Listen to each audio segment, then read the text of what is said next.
महादेव। देवों का देव महादेव जी के चरण में प्रणाम करती हूँ, मेरा प्रणाम स्वीकार हो। माता गौरा पार्वती के चरण में प्रणाम करती हूँ, मेरा प्रणाम स्वीकार हो। गणपति ललनमा के चरण में प्रणाम करती हूँ, मेरा प्रणाम स्वीकार हो। माता और पिताजी के चरण में प्रणाम करती हूँ, मेरा प्रणाम स्वीकार हो। गुरु भाई बहना, मैं कार्तिक स्नान की कथा सुनाने जा रही हूँ। कार्तिक मास स्नान दान की कथा मैं सुनाने जा रही हूँ। इस कथा को पूरा सुनिए और रहस्य जानिए।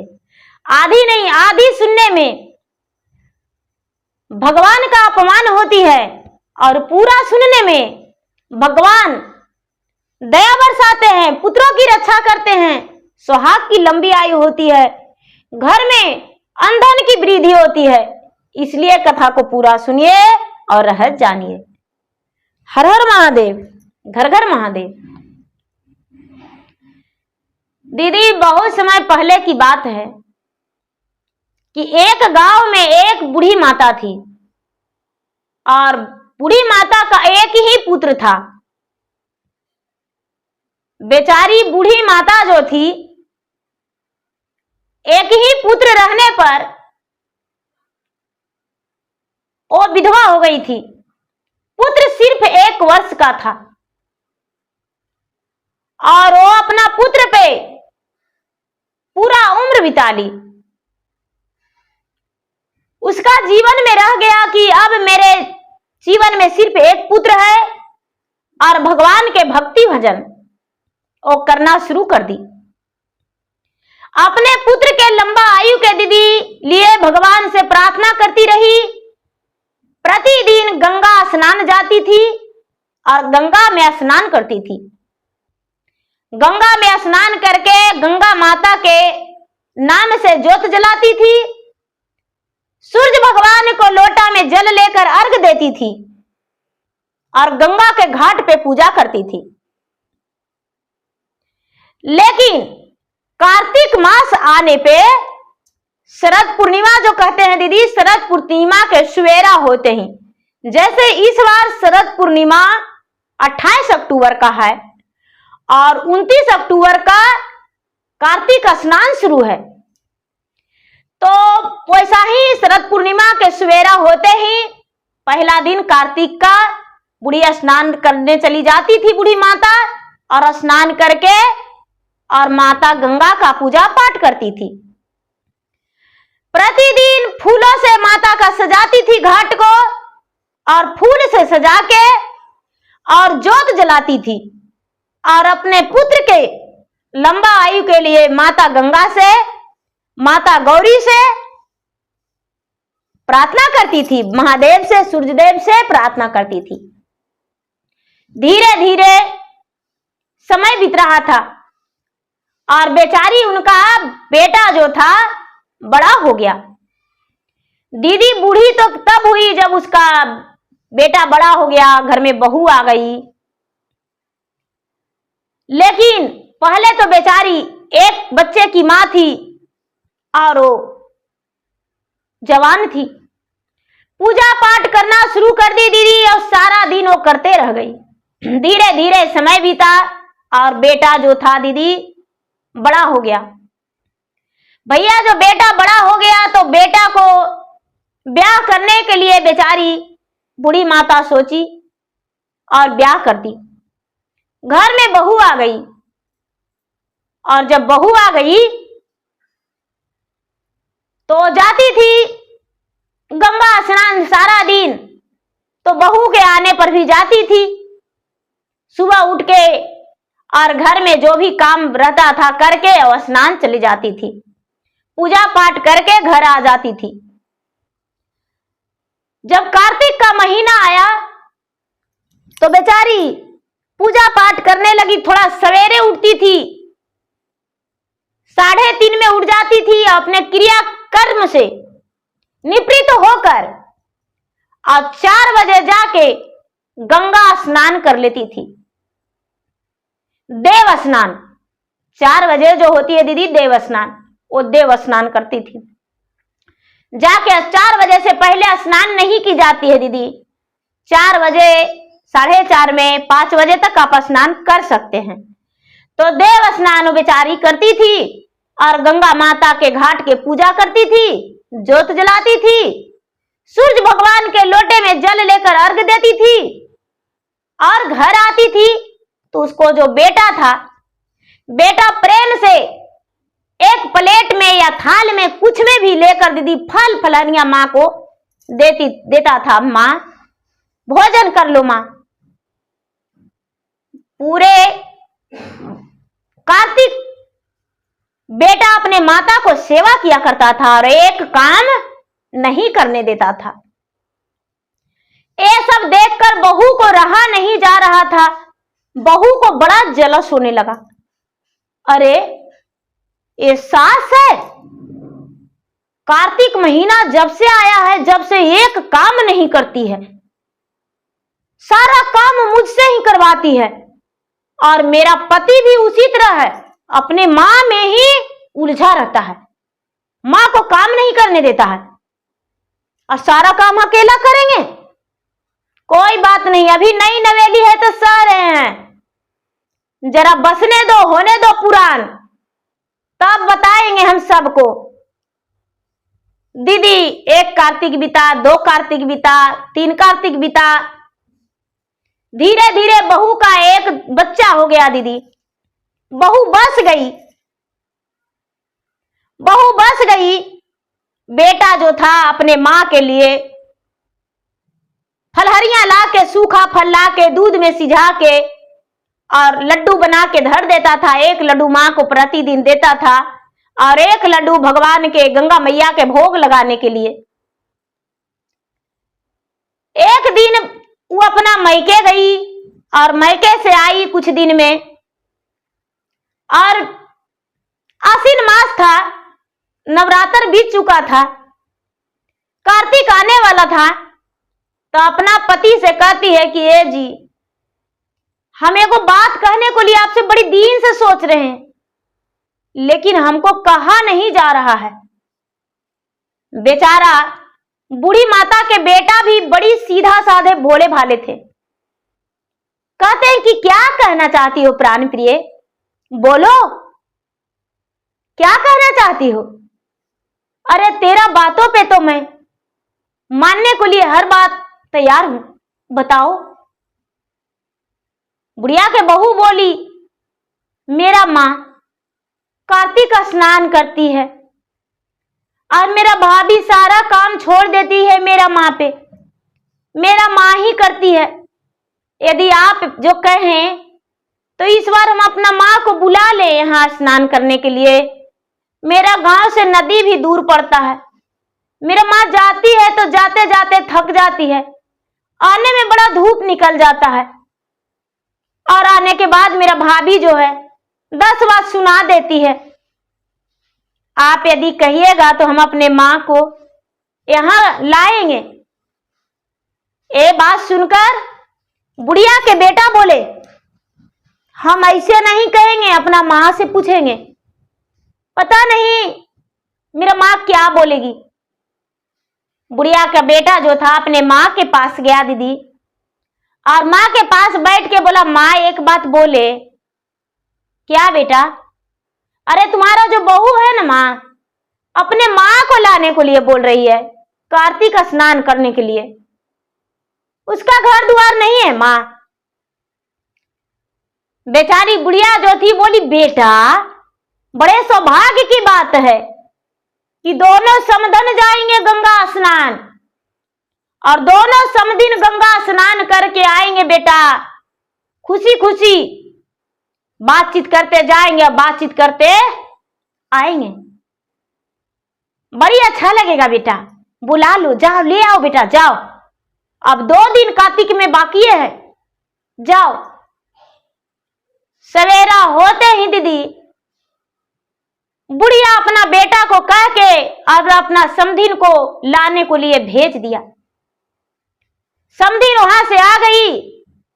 बेटा हर साल की तरह अपने माता के लिए दूध में छोड़ा, किशमिश, काजू सब कुछ सिझा के दीदी और रख दिया। और जब रख दिया तो ये जो बहू थी सोची कि वाह, ऐसा बात है, तुमको माँ के खाने देंगे। चलो कोई बात नहीं, टेंशन मत लो। चुन्नी चोकर के लड्डू बना के दीदी बहू अब तीसी के तेल फेंट के और रख दी, और जो भी वो अपने माता के लिए रखा था बेचारा बेटा, वो अपना माँ को दे दी। माँ जो थी, माँ अपना सवेरे उठती थी बेचारी, अपना समधन को बुढ़िया उठाती थी, चलिए दीदी स्नान। तो वो तो कभी पूजा पाठ के मर्म में नहीं जानती थी, तो वो सोचती थी कि उठे हैं तो जाते जाते थक जाते हैं, तो उठ के कभी जीवन में वो खाई थी नहीं दीदी छोहाड़ा किशमिश, दूध में सिझाया हुआ, तो पहले जाके लवक के खा लेती थी, और खा के उसके बाद मुंह पोंछते निकलती थी, चलिए समधन स्नान करने के लिए। ये तो बेचारी बुढ़िया जो थी वो चल जाती थी स्नान करने के लिए, सारा दिन पूजा पाठ करती थी, जाके स्नान करती थी, पूजा पाठ करती थी, और पूजा पाठ करके जब आती थी तो वही चुन्नी चोकर के लड्डू दो को निकालती थी और एक अपना समधिनियों के देती थी कि लीजिए दीदी खाइए। तो नहीं दीदी हम अभी नहीं खाएंगे,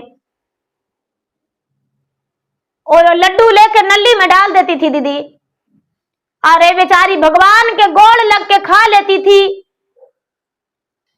तो चुन्नी खुदी के लड्डू इसका महान भोग बन जाता था।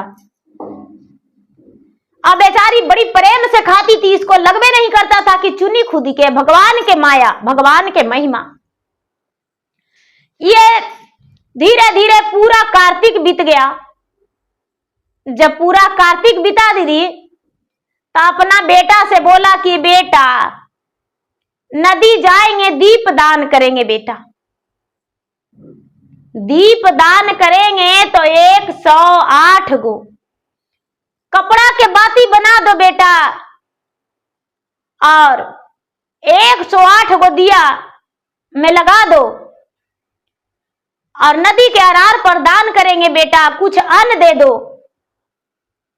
कुछ रुपया दे दो, कुछ वस्त्र भी दे दो। बेटा बड़े प्रेम से अपने माता के लिए सारा तैयारी किया, और अपना सास के लिए भी सारा तैयारी किया, और गठरी लगा के अपने माता के लिए दे दिया दीदी। तो सब लोग जा रहे हैं स्नान करने, तो दोनों समधिन भी लोग जा रहे हैं। जाते जाते वहां पहुंच गए गंगा के घाट पर, तो बेचारी स्नान की, स्नान करके कुछ अन्न दान की, वस्त्र दान की, दीप दान की, और सब कुछ दान करके पूजा पाठ करके जब चलने लगी, तो उसे कह रहे हैं सब लोग कि अरे पूजा करके तो जा रहे हैं, लेकिन कुछ देखें? नहीं, हम कुछ नहीं देखें। तारे जिसको लेकर आए थे वो आपको साथ है, आपको पूजा कर रही थी, वो साथ है, दान की आपको साथ है? तो नहीं, वो तो अलग अपना रखी थी, मेरा समधिन थी। अरे वो तो सुअर बन के अब घूम रही है, सब गंदा चीज खैले चल रही है, नाली गांज रही है, जाके देखिए। अब बेचारी बुढ़िया जो थी दीदी सती थी, सीना पर हाथ धर के कहती, हे भगवान ये क्या किए गंगा मैया, मेरा कितना नौहसी हुआ, मेरा समधिन एक सुअर बन के और मुंह मारले चल रही है, सगरो गंदा चीज खैले चल रही है। जाके बेचारी दौड़ल चल रही है, कह रही है कि ए समधिन आइए ना, चलिए घरे। कह लगी उस सुअर के जात सुनेगी दीदी, कोई कुछ आवाज नहीं सुन रही थी, चुपचाप गंदा खैले चल रही थी। कुछ लोग से बोली कि जाइए मेरा बेटा के कह दीजिएगा कि आपका सास जो है सुअर बन गई है। कुछ लोग दौड़ल दौड़ल गए उसके घर, जाकर बोले कि अरे तुमको माँ तो सीना पीट पीट के रो रही है, तुम्हारा सास जो है सुअर बन गई है, जाके सास के पकड़ के लाओ। दीदी जो बेचारा बुढ़िया के बेटा था वो दौड़ के आया और बड़ी मनी लड़कन के लेकर आया दीदी, और सब मिल के उसको पकड़ा। जब पकड़ा, रस्सा उसा लगा के खिखिया के सुअरिया काटने दौड़ रहा था लोग के, लेकिन फिर भी रस्सा जाला लगा के उसको पकड़ के और ले गया।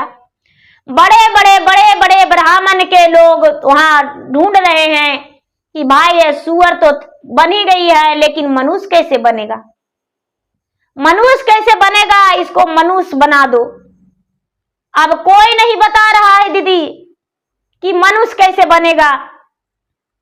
राज दरबार में ले जाया गया उसको, राज दरबार में लोग लेकर गए। राजा को वहां के पता चला तो राज दरबार में लेकर गए, और राज दरबार में राज पुरोहित बड़ी मनी आए, और राज पुरोहित पतरा देख रहे हैं लेकिन कोई नहीं बता रहे हैं दीदी। एक वहां पागल ब्राह्मण थे, उनका कोई ज्ञान नहीं था, पगला पंडित जी सब कोई कहता था।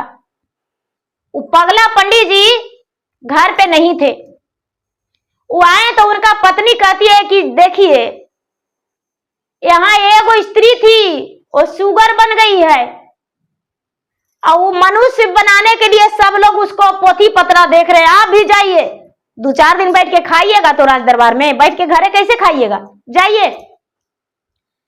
तो पंडित जी एगो पोथी पत्रा ले लिए दीदी, और लेके घर से निकल गए। तो रास्ता में सोच रहे पंडित जी की सबके तो लूर है पोथी पत्रा पढ़ने के लिए, हमको तो कोई लूरे नहीं है, हम क्या करेंगे। तो राहड़ के खेत बीच में पड़ता था दीदी, तो वहां पर पेड़वा के पास बैठल थे, तो रहड़िया के खेतों में से सियार और सियारिन हुआ करता है। तो पंडित जी कहते हैं कि अरे हुआ क्या कर रहा है, 2-4 दिन में तो मेरा प्राण चल जाएगा, खाना है तो आज है खा लो। तो सियरवा कहता है कि अरे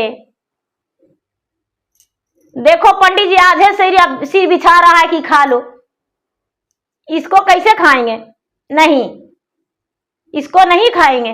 तो सियरिनिया कहती है कि तो सच बता दीजिए क्या बात है। अरे तुमको पता नहीं है, ये जा रहा है तो ये क्या करेगा, कुछ नहीं करेगा, राज दरबार में जाएगा, 2-4 दिन रहेगा, खाएगा, 2-4 डंडा पिटाएगा, चल आएगा। सियरिना बोली राज दरबार में, तो हाँ एगो बुढ़िया थी, तो उसको पुतोहिया समधिन को बुलाई थी गंगा स्नान के लिए, और समधिनिया आई है। तो समधिनिया जो थी खा के जाती थी गंगा स्नान, और बुढ़िया जो थी सती, उसका पुतोहिया इसके लिए बना के चुनी खुदी के लड्डू दे दी थी, और अपना सास वाला लड्डू चुरा के अपना माँ को दी थी। ये बेचारी इसको नमक में लड्डू मिला के दी थी, पूरा महीना ये नमक नहीं खाती थी। जो बुढ़िया थी बेचारी पूरा महीना नमक नहीं खाती थी, अब पुतोहिया जो थी नमक में बांध के लड्डू, तीसी के तेल में चुनी खुदी के लड्डू दे दी थी। तो बुढ़िया बेचारी भगवान के गोड़ लग के खा लेती थी। बुढ़िया को क्या पता, भगवान के कृपा से उसका तो मेवा महान भोग सब बन गया था वो लड्डुआ। और समधिनिया जो थी इसका बुढ़िया वाला सब दूध में बांधा हुआ छोड़ा किशमिश वाला खा जाती थी बुढ़िया, उसका समधिनिया। बोले कि तो वो आदमी कैसे होगी, अरे आदमी हो जाएगी ना, ये जो बुढ़िया है ना सती, तो बुढ़िया पीतल के कठौती में बैठ के और बाल्टी से पानी उझाल लेगी अपना देह पर, और वही धोमानमा से उसको स्नान करवा देने पर वो हो जाएगी फिर से मनुष्य। अभी जो पगला पंडित जी थे दीदी भैया, ये सुन रहे थे, ये अपना ताली लगाइते बजाइते राज दरबार में चल गए। सारी लोग इसको देखकर हंसने लगे, कहते हैं हंसते हैं क्या, सारा लोग तो आए हैं यहाँ लेकिन किसी से बात नहीं बना, यूं ही हम इसको तुरंत मनुष्य बना देंगे। सारा लोग ठठा ठठा के हंसने लगे कि बड़े बड़े गधावा हार गया, और भेड़िया कहता है कितना पानी। हम लोग इतना ज्योतिष बड़ा है, हम लोग से पते नहीं चला। ये पगला कहता है हम बना देंगे मनुष्य। ये पगला मनुष्य बना देगा? भैया लोग इसका मजाक उड़ा रहे थे। जाके राजा से बोला कि राजा साहब इसको तो तुरंत हम मनुष्य बना देंगे, लेकिन आप दीजिएगा ये इनाम क्या? राजा बोले कि मुंह मांगा इनाम देंगे। बोले ठीक है। राजा साहब मुंह मांगा इनाम में बना देंगे तब मांगेंगे। ठीक है। भैया क्या किए, वो जो पगला पंडित जी थे वो बोले कि देखिए गंगा जी से 1 बाल्टी पानी ले लाइए, और जो साथे जाती थी इसको स्नान करने के लिए उस बुढ़िया को बुलाइए।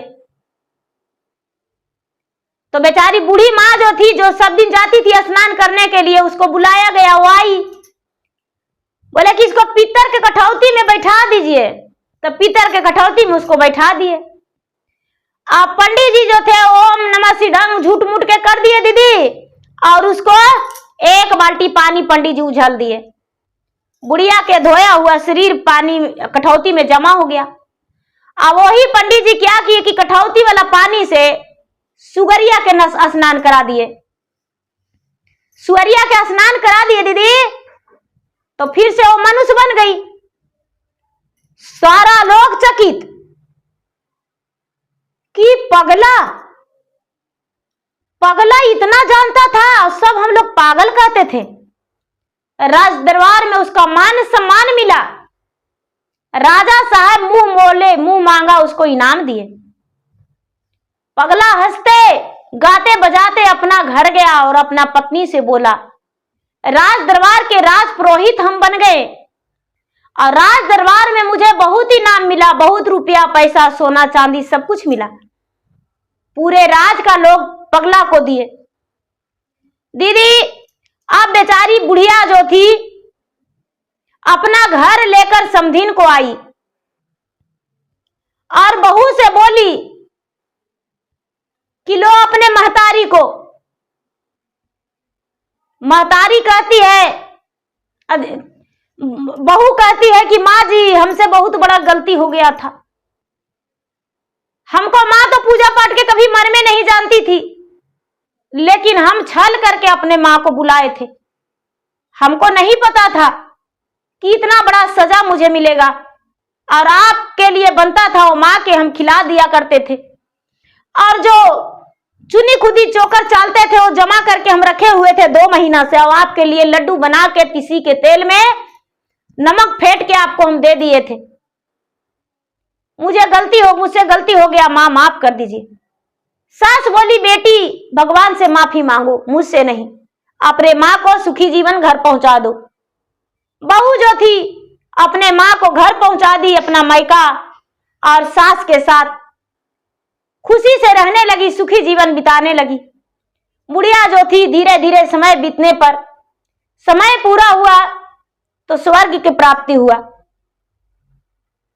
तो दीदी कभी ये नहीं करना चाहिए कि उसका अंश का उसका खिला दे, उसका दे दे, नहीं, प्यार से बंटवारा करना चाहिए, लोग के सामने खिलाना चाहिए, चोरी छुपे नहीं। तो एक कार्तिक स्नान की कथा है, तो प्रेम से बोलिए शंकर भगवान की जय। हर हर महादेव, घर घर महादेव। दीदी भैया मेरा वीडियो अच्छा लगे तो मेरा वीडियो को लाइक करें, शेयर करें। चैनल पर यदि नए हैं तो चैनल का सब्सक्राइब करें, बेल आइकन घंटी को दबाएं, जो कि मेरा वीडियो का नोटिफिकेशन सबसे पहले आपके पास जाए और आप मेरा वीडियो का सुन सके, देख सके। कमेंट बॉक्स में हर हर महादेव, जय शिव गुरु, जय गंगा मैया जरूर लिखें। धन्यवाद।